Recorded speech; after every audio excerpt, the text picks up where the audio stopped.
নমস্কার। আজ আমি যে দুটি কবিতা শোনাবো সেই দুটি কবিতার নাম হলো ফুল আর লুকোচুরি। লিখেছেন কবিগুরু রবীন্দ্রনাথ ঠাকুর। শিশু কবির মনে রোজ নানান রকম সাজ জাগত। সে কখনো প্রজাপতি হবে, কখনো বা ফুল হবে। এই কথা ভাবতে ভাবতে ভাবতে ভাবতে কতদিন ভাবে ফুল, উড়ে যাব কবে, যেথা খুশি সেথা যাব, ভারী মজা হবে।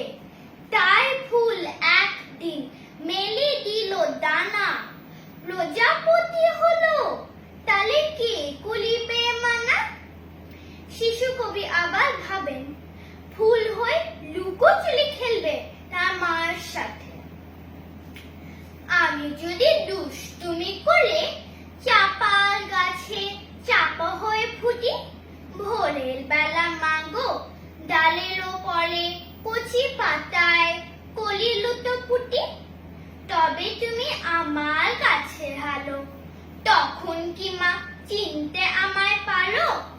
তুমি ডাকো খোকা, কোথায় ওলে?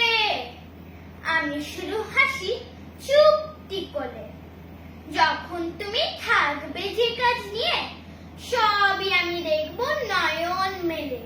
স্নানটি করে চাপাল তলা দিয়ে আসবে তুমি পিঠেতে ঝুল ফেলে। এখান দিয়ে পুজোর ঘরে যাবে, দূরের থেকে ফুলের গন্ধ পাবে। তখন তুমি বুঝতে পারবে না সে তোমার খোকার গায়ের গন্ধ আসে। দুপুর বেলা মহা ভালো থাকতে বসবে তুমি সবার খাওয়া হলে। গাছের ছায়া ঘরের জানালাতে পড়বে সে তোমার পিঠে কোলে। আমি আমার ছোট্ট ছায়াখানি দোলাবো তোর বইয়ের ওপরে আনি। তখন তুমি বুঝতে পারবে না সে তোমার চোখে খোকা ছায়া ভাসে।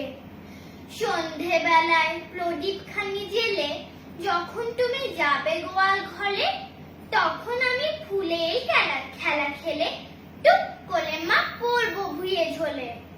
আবার আমি তোমার খোকা হব, গল্প বলো তোমায় গিয়ে কব। তুমি বলবে দুষ্টু ছেলে কোথা, আমি বলবো না সে কথা। নমস্কার।